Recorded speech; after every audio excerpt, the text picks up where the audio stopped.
एक रात भाग 4 में आप सभी लोगों का स्वागत है। अगर चैनल पर नए हो तो वीडियो को लाइक करके चैनल को सब्सक्राइब कर लीजिए और वीडियो पार्ट 1 से जाके देखिए, बहुत मज़ेदार स्टोरी है।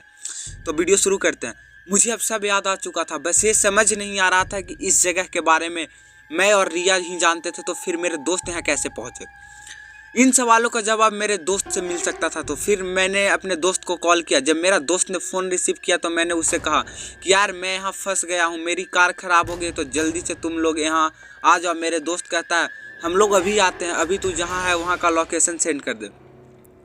अब मैं अपने दोस्त का इंतज़ार कर रहा था और मेरे सामने रिया की आत्मा खड़ी होती। वो मेरे रोते हुए कहती है, रवि इन लोगों को हमारी ज़िंदगी ख़राब की है, इनको छोड़ना मत। मैं रिया से अपनी गर्दन हिलाकर हाँ कहता हूँ और उस समय मेरी आंख में आंसू थमने का नाम नहीं ले रहे थे।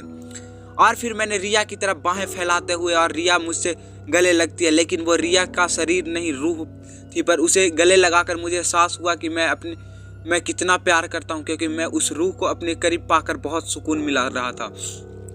तभी दरवाज़ा खटखटाने की आवाज़ आई।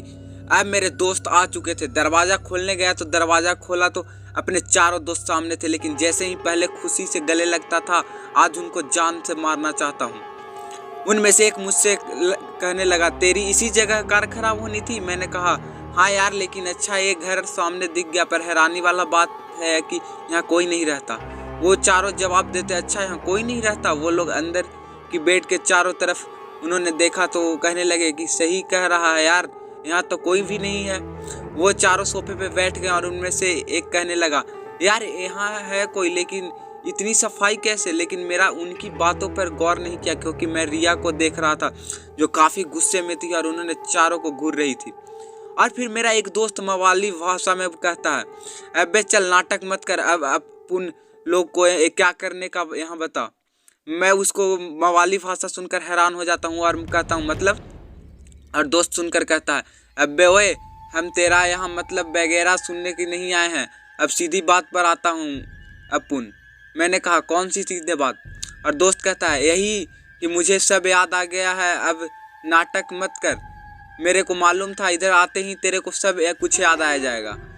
जब दोस्त को इस तरह देखा कि हैवानियत से भी ज़्यादा गिरे हुए हैं और इनके साथ कब से रह रहा था, मैंने उनके कहा कि तुम बेसहारा समझकर अपन दोस्त बनाकर अच्छा रहन सहन दिया और तुमने मेरी ही ज़िंदगी बर्बाद कर दी। यह सुनकर दोस्त जवाब देता है, तेरी अनाथ और बेसहारा की मदद करने वाली आदत ने हमारा काम आसान कर दिया, लेकिन रिया को भी आपन कर बस गलती कर दी, हमारा प्लान खराब करके रख दिया। यह सुनकर मैं हैरान हुआ और पूछा कौन सा प्लान। दोस्त ने जवाब दिया, तुझसे दोस्ती एक नाटक था, असली मकसद तुझ पर नज़र रखना था और ऑर्डर मिलने पर फिर तुझे मार देना। मैंने कहा किसने कहा था कर रहे थे ये सब। मेरी बात सुनकर पहले मेरे दोस्त मुस्कुराए और फिर जवाब दिए, दोस्त ये बता इस जगह के बारे में तुझे और रिया को पता था, तो फिर तीसरा और कौन था जिसे पता था और उसने ही हम लोगों को तुझे और रिया को मारने की सुपारी दिया था। मैं सोचने लगा कि और किसको बताया मैंने। तब मुझे याद आया कि एक दिन डैड का कॉल आया था। डैड ने कहा था, सन मैं मन गया तुम्हारी और रिया की रिश्ते के लिए, बेटा मुझे माफ़ कर दे, तू कहाँ है, तेरे पास आना चाहता हूँ। और मैंने डैड को बताया था अपने और रिया के रहने की जगह के बारे में। मतलब मेरे डैड ने सब कुछ किया है, लेकिन क्यों। इतना मैं सोचते ही हूँ और सामने दरवाजे पर डैड आ जाते हैं और मेरी दिल इस बात को मानने को तैयार नहीं होता है कि डैड ऐसा कर सकते हैं। तो